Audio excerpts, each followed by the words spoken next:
যুক্তরাষ্ট্র বনাম ইরান বিগত 4 দশক ধরে মধ্যপ্রাচ্যের রাজনীতির সবচেয়ে উত্তপ্ত অধ্যায়।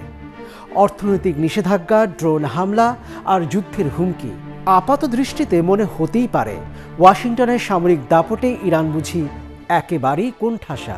কিন্তু প্রশ্ন হলো, যা দেখছেন সেটাই কি পুরো সত্য?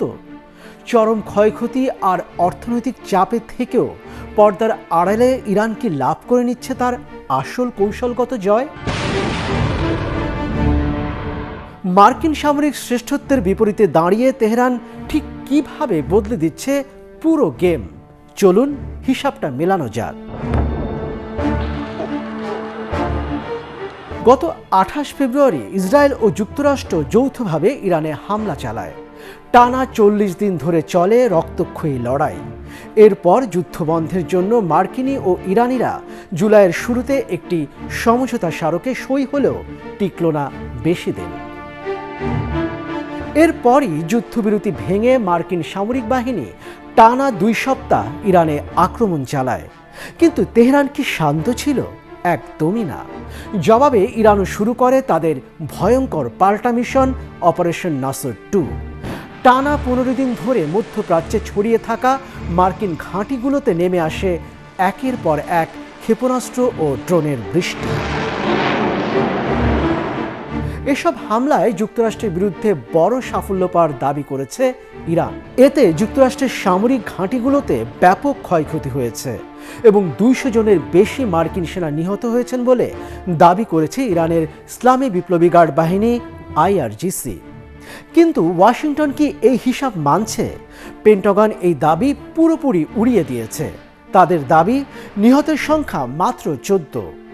কার তথ্য সত্য আর কারটা মন গড়া তা নিয়ে বিতর্ক থাকতেই পারে। তবে তাসনিম নিউজ এজেন্সিকে দেওয়া এক সাক্ষাৎকারে IRGCর মুখপাত্র ব্রিগেডিয়ার জেনারেল হোসেন মোহেবি যুক্তরাষ্ট্রের প্রকাশিত হতাহতের তথ্যকে সম্পূর্ণ মিথ্যা বলে অভিহিত করেন।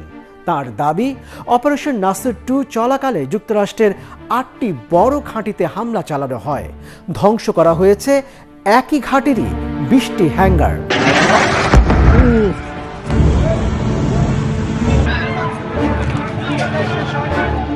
মোহেবি আরও দাবি করেন, ইরানের হামলায় যুক্তরাষ্ট্রের প্রচুর সামরিক সম্পদ ধ্বংস বা ক্ষতিগ্রস্ত হয়েছে। এর মধ্যে আছে 11টি যুদ্ধবিমান ও হেলিকপ্টার, 17টি নজরদারি ও অপারেশনাল ড্রোন, 8টি আকাশে জ্বালানি সরবরাহকারী ট্যাঙ্কার বিমান, 4টি ভারী সামরিক হেলিকপ্টার।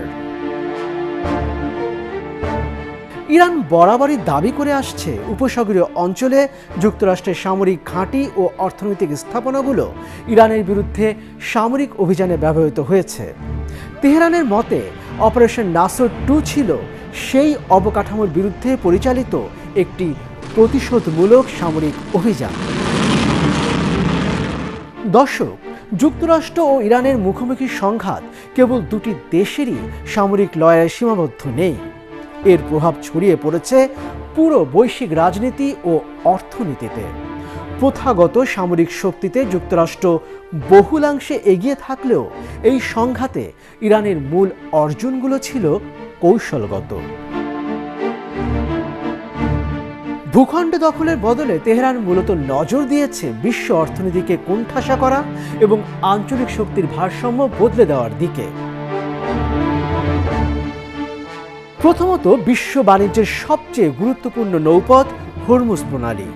সংঘাতের শুরু থেকে এই একটি পয়েন্টকে সবচেয়ে বড় অস্ত্র হিসেবে ব্যবহার করেছে ইরান।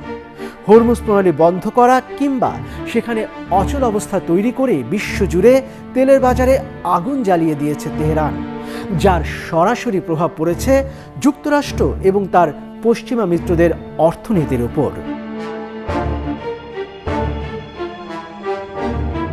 প্রথাগত যুদ্ধে লড়াই না করেও কেবল জ্বালানি বাজার অস্থির করে ওয়াশিংটনের উপর বড় অর্থনৈতিক চাপ তৈরি করতে পেরেছে তেহরান।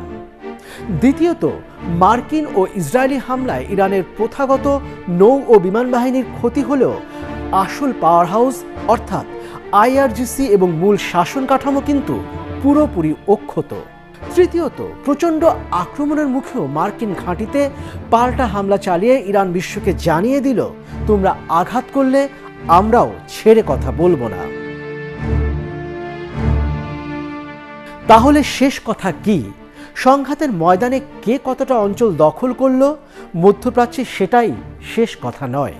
সরাসরি যুদ্ধে না গিয়েও আঞ্চলিক জোটগুলোকে নড়বড়ে করা, বিশ্ব অর্থনীতিকে কোণঠাসা করা এবং নিজেদের অস্তিত্ব টিকিয়ে রেখেই কিন্তু ওয়াশিংটনের প্রধান মাথা ব্যথার কারণ হয়ে রয়েছে ইরান। প্রতিপক্ষ যতই শক্তিশালী হোক, কৌশল ঠিক থাকলে তাকে কিভাবে জিম্মি করতে হয় ইরান হয়তো বিশ্ব রাজনীতিতে সেটাই প্রমাণ করেছে।